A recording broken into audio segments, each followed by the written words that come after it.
तो अभी तक जितना भी अर्थशास्त्र रहा है उसमें हम श्रम का और वस्तुओं का मूल्यांकन कर रहे हैं। तो क्या आपके इस नए अर्थशास्त्र में इसका मूल्यांकन ही नहीं होगा? हाँ जी, बिल्कुल। क्योंकि जो नया अर्थशास्त्र है तो उसमें ना तो मांग के बेस में धन होगा और ना श्रम का मूल्यांकन ही होगा। क्योंकि ये दोनों नियम अन्यायकारी सिद्ध होते हैं। इनमें से आप कोई भी एक रखोगे तो दूसरा इसका कॉम्प्लीमेंट्री है, दूसरा इसका चला ही आता है। आप उसको साइड नहीं कर सकते। क्योंकि श्रम का मूल्यांकन करने का मतलब ही होता है कि आप इनमें डिफरेंस कर रहे हो, क्योंकि विभिन्न श्रम में फिर आप अलग अलग करोगे और एक तो वो संभव भी नहीं दिखता है। आप अगर वास्तव में देखो तो क्या एक रिक्शा चलाने वाले का, एक गाड़ी चलाने वाले का, एक हेलीकॉप्टर चलाने वाले का, सारे ड्राइविंग ही कर रहे हैं। आप कैसे मूल्यांकन करोगे? एक ही रिक्शे वाले का भी कैसे मूल्यांकन करोगे? क्योंकि एक ही रिक्शा वाला तेज चलाता है या दूसरी क्वालिटी में चलाता है, एक रिक्शा वाला कम क्वालिटी में स्लो चलाता है। तो माने कैसे फिल्टर लगाओगे या कैसे वहाँ पे कोई कुछ चीज़ लगाओगे जिससे आप जज करोगे कि किसके श्रम को क्या मूल्यता दी जाए? तो ये तो संभव भी नहीं है ना। और तो जब संभव ही नहीं है तो इसको करने की कोशिश क्यों की जा रही है? क्योंकि जब संभव ही नहीं है जो चीज़, और अगर हम उसको करने का प्रयास कर रहे हैं तो उसमें गलतियाँ होंगी और उससे अन्याय होगा और इसकी ज़रूरत भी नहीं है। तो जो तो जो सही प्रयोजन है, जो हमारा प्रयोजन है, उसको पूरा करने में इसकी कोई आवश्यकता भी नहीं है। तो जो मैंने नया अर्थशास्त्र बनाया वो कैसा है उसको आप अगर समझेंगे तो आपको समझ में आएगा कि ये एक अननेसेसरी कार्य किया गया जिससे अवरोध ही पैदा हुआ है। मैंने अपने अर्थशास्त्र में क्या किया है कि उसमें मांग को फ्री कर दिया है। क्योंकि उस अर्थशास्त्र में कोई धन नहीं है लोगों के बीच, तो उसमें आप मांग कर सकते हैं।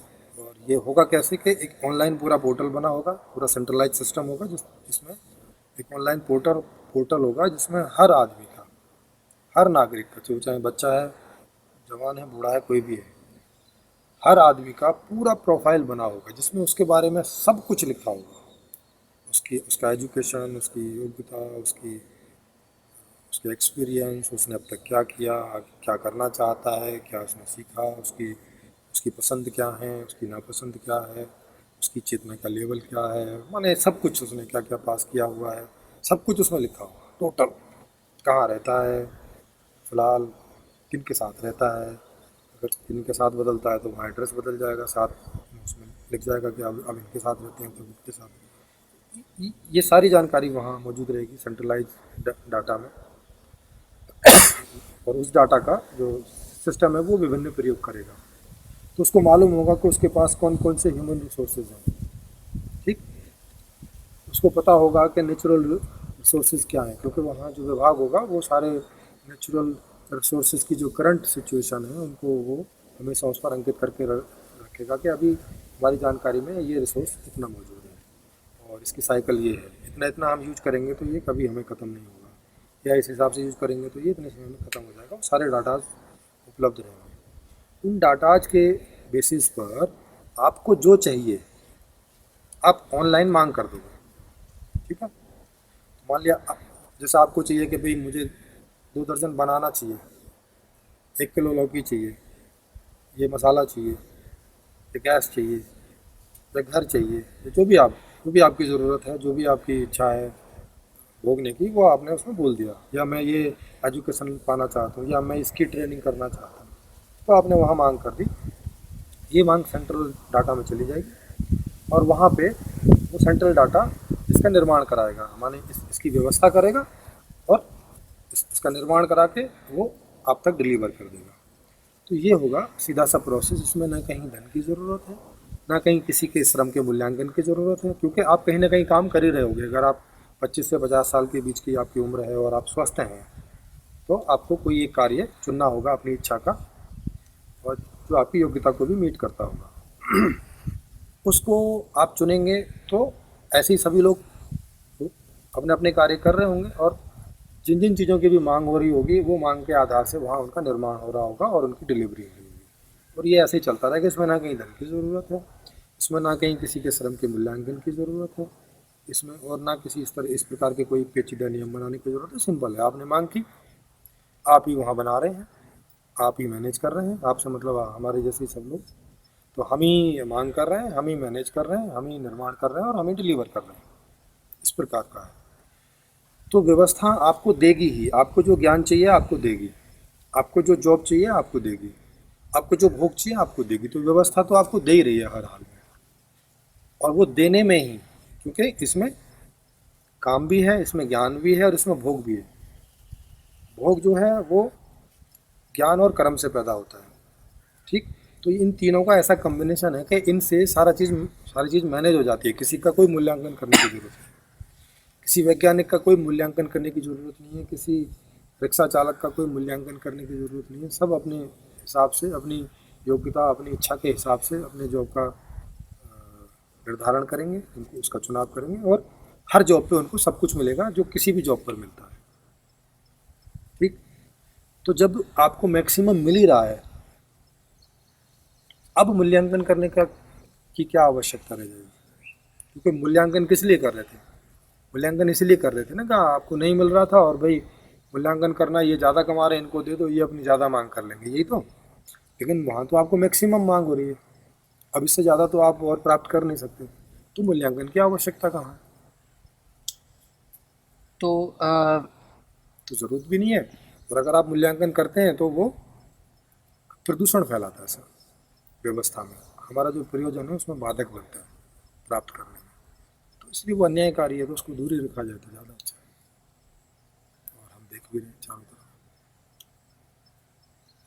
तो ये सिस्टम एक तरह से डिसेंट्रलाइज्ड है क्योंकि सारे लोग मांग कर पा रहे हैं, और सेंट्रलाइज्ड है क्योंकि इसका पूरा प्रबंधन सेंट्रलाइज, इसका प्रबंधन सेंट्रलाइज्ड है। मांग जो है वो डिसेंट्रलाइज है, और मांग के आधार से प्रबंधन है।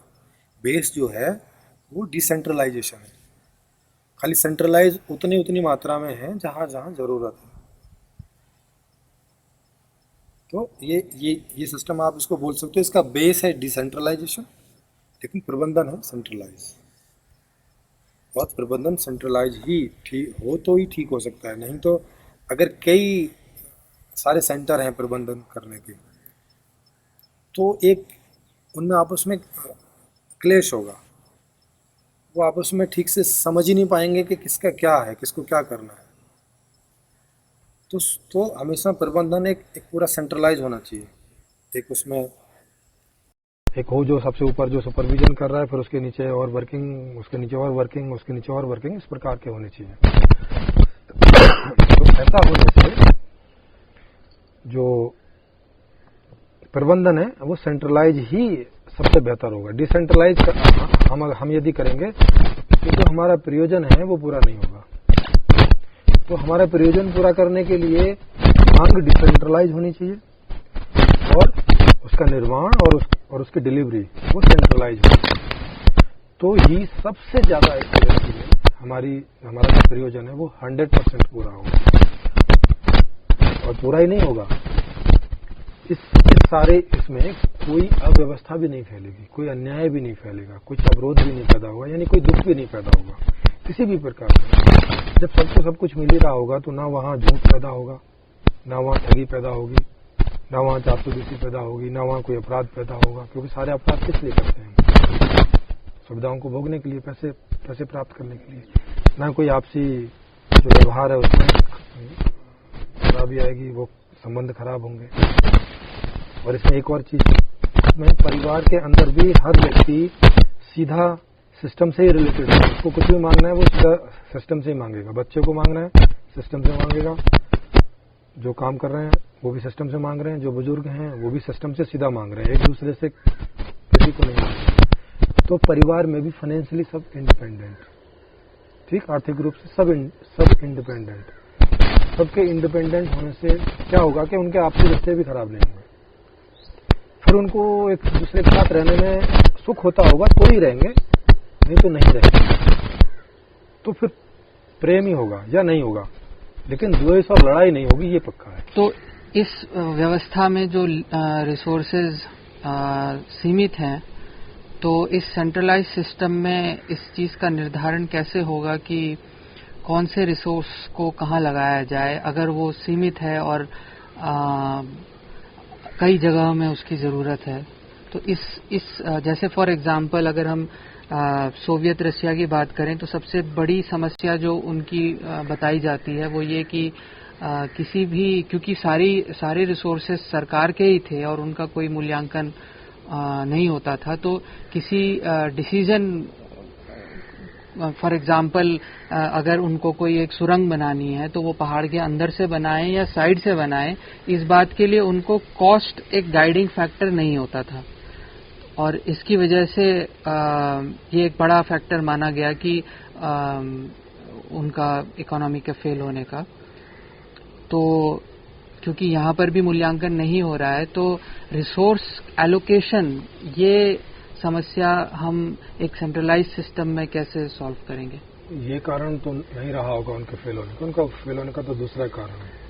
एक तो उन्होंने धन को रखा हुआ था और 4 स्लैब बनाए हुए थे सैलरी के। तो अब जिनके पास पर्याप्त धन नहीं था तो वो मांग नहीं कर पा रहे होंगे।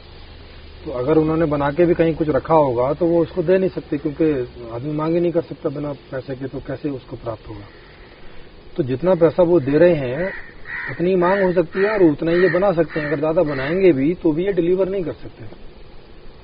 तो वो अन्याय होता रहा वहां 30-40 सालों तक, जब तक रहा। इसको उन्होंने कभी परिवर्तित नहीं किया। और जो श्रम का मूल्यांकन कर रहे थे, तो श्रम का मूल्यांकन में वो दिक्कत आती है कि कैसे करोगे एक के श्रम का मूल्यांकन दूसरे से। तो इस वजह से क्या होता था, और लोगों को उनकी रुचि का जॉब भी नहीं था, तो इस वजह से बहुत सारे लोग काम नहीं करते थे ठीक से। वो ये सोचते थे कि दूसरे तो कर ही रहे हैं, या मुझे तो 300 रुपये महीना मिल ही जाना है, तो फिर मैंने क्या करना है। तो इससे क्या हुआ था कि उनकी जो मैन्युफैक्चरिंग एफिशिएंसी थी, प्रोडक्शन एफिशिएंसी, वो गिर गई। वो गिरने से अब जो पैसा भी था जितना भी, तो उतनी भी मांग वो पूरी नहीं कर पा रहे थे, क्योंकि मांग तो हो रही थी, क्योंकि पैसा तो हर महीने उनको जा रहा था, लेकिन अब मार्केट में सामान नहीं आ रहा था क्योंकि उसका प्रोडक्शन नहीं हो रहा था। और प्रोडक्शन ना होने की वजह यह है कि लोगों को उनके इंटरेस्ट के हिसाब से उन्होंने काम का निर्धारण नहीं किया, जिस वजह से वो बोर होते थे काम से और जैसे तैसे टाइम पूरा करने की कोशिश करते थे। तो ये कुछ कारण हैं उनकी व्यवस्था के फेल होने के। ये कारण नहीं रहा होगा कि क्योंकि नेचुरल रिसोर्सेज का मूल्यांकन नहीं होता था, क्योंकि वो तो सभी के लिए थे। इसमें तो उनका अपनी डिसीजन मेकिंग प्रॉब्लम रही होगी। उनको खुद ही देखना था कि कितना नेचुरल रिसोर्स उनके पास है, और अगर यदि वो कम है तो कौन सी मुख्य जगह हैं, इंपॉर्टेंट जगह हैं जहाँ पे कंप्रोमाइज नहीं किया जा सकता, तो उनका इस्तेमाल वहाँ करें। और जहाँ पे कंप्रोमाइज किया जा सकता है वहाँ पे कम करें, अथवा कोई दूसरे सब्स्टिट्यूट वहाँ पे यूज करें। तो वो नहीं होता है फेल होने का चांस। तो ये डिसीजन जो फिल्टर्स आप लगाने की बात कर रहे हैं, जो पॉलिसीज जो रेगुलेट करेंगी स्कार्स रिसोर्सेज के वितरण को, तो ये तो फिर एक एडमिनिस्ट्रेटिव मैटर हो गया, या एक पॉलिटिकल सिस्टम के थ्रू ये एड्रेस की जाएगी? हाँ बिल्कुल। तो उसके लिए पॉलिटिकल पूरा पॉलिटिकल महकमा होगा, और भी बहुत सारे दूसरे जो महकमे हैं एडमिनिस्ट्रेटिव वो भी होंगे, बहुत सारी चीज हैं। तो सारा महकमा होगा, मगर सेंटर यही है, सेंटर अर्थशास्त्र ही है कि ये जो अर्थशास्त्र बनाया है इसको सुचारू रूप से चलाने के लिए जितने एडमिनिस्ट्रेटिव, जितनी लीडरशिप, जितना जो भी कुछ चाहिए वो होगा इसको, कि ये कैसे एज इट इज वैसा काम करे जिससे कि हमारा जो प्रयोजन है वो पूरी तरह से पूरा हो। तो उसके लिए मैंने पॉलिटिकल मॉडल में भी चेंज किए हैं, और जो एडमिनिस्ट्रेटिव मॉडल है उसमें भी चेंज किए हैं। उनकी जो पात्रताएं हैं, उनकी जो क्षमताएं हैं, उसके लिए अलग से टेस्ट बनाए हैं। जैसे कि मैंने आदमी को 4 उसको समझने के लिए 4 भागों में विभक्त किया है और ये केवल उसकी क्षमता के अनुसार। आधिकारिक रूप से सबका एक ही वो है, जिसको जो चाहिए सब मिल जाएगा, लेकिन सबकी अलग अलग क्षमताएं होती हैं, सबकी अलग अलग पसंद होती है, सबकी अलग अलग नापसंद होती है। तो उस आधार से आदमी को 4 फ्रेम में मैंने डिवाइड किया है।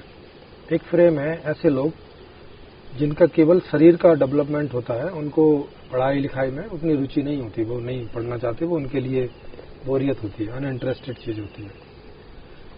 तो ऐसे कार्य जिसमें बौद्धिक क्षमता की या और जो आगे की क्षमता है उनकी कोई आवश्यकता नहीं होती, शारीरिक क्षमता से काम चल जाता है, तो उस कैटेगरी के लोगों को कोई उन्हीं में से कोई काम उनकी इच्छा के हिसाब से उनको मिलेगा। दूसरी कैटेगरी होती है बौद्धिक लोगों की, या उनको मानसिक बोले आप।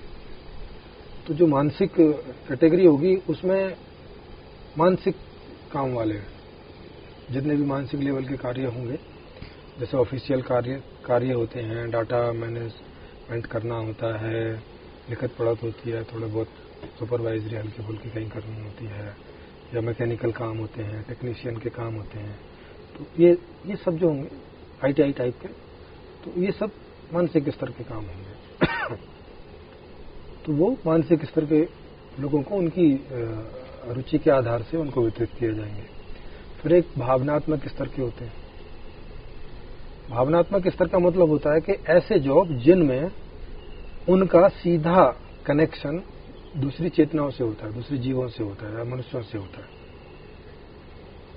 जैसे कि जो संविधान बनेगा उसमें कहीं किसी को कोई दिक्कत आ रही है तो वो उनको जाके अपनी प्रॉब्लम बता सकते हैं, तो वो इस बात को समझते हैं कि चेतना को प्रॉब्लम मतलब क्या होती है। मानसिक स्तर का आदमी हो या फिजिकल स्तर का आदमी, उसको आप बताओगे उसको समझ नहीं आएगा आप क्या कह रहे हो।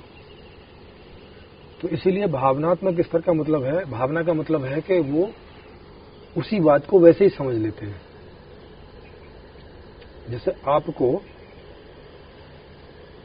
भूख लगी हुई है, तो भूख में आपको जो कष्ट होता है या आपको जो संवेदनाएं होती हैं वो उनको मैं समझ लूंगा, तो इस बात को भावनात्मक स्तर बोलते हैं। ठीक है। और तो ऐसी सारी जॉब जो सीधी लोगों से रिलेटेड होंगी, PR जिसको बोलते हैं, मतलब जिसमें लोगों की प्रॉब्लम या ऐसी चीजें हैं जो सड़क है या जो ज्यादा संवेदनशील जॉब है, जिनका दूसरे जीवों से संबंध है, दूसरे के जीवों के रखरखाव से, उनकी सुख सुविधा से संबंध है, तो सड़क, बिजली, पानी, ये इन सारी चीजों का जो मुख्य प्रबंधन होगा वो इन एडमिनिस्ट्रेटिव लोगों के हाथ में होगा, जिनकी योग्यता भावनात्मक स्तर की होगी। तो उनका अपना टेस्ट होगा, तो उस टेस्ट को पास करेंगे तो वो उनको उनकी रुचि के हिसाब से उस लेवल के जॉब मिलेंगे। इस नई व्यवस्था में नया अर्थशास्त्र, नया राजनीतिक शास्त्र, नया समाज शास्त्र, नया शिक्षा शास्त्र होगा। नया अर्थशास्त्र में नई मांग नीति, नई उत्पादन नीति, नई आपूर्ति नीति होगी। नई न्यायकारी व्यवस्था को विस्तार से समझने के लिए मेरी लिखी पुस्तक संपूर्ण समाधान को फ्री में डाउनलोड करके पढ़ सकते हैं। इसमें सही अर्थशास्त्र सहित सारी व्यवस्था को विस्तार से समझाया गया है। इसका लिंक नीचे डिस्क्रिप्शन में आपको मिल जाएगा। इसे शेयर करें, सब्सक्राइब करें और घंटी को भी क्लिक करें ताकि आने वाले वीडियोज का आपको नोटिफिकेशन मिलता रहे। इस वीडियो को देखने के लिए आपका हार्दिक धन्यवाद।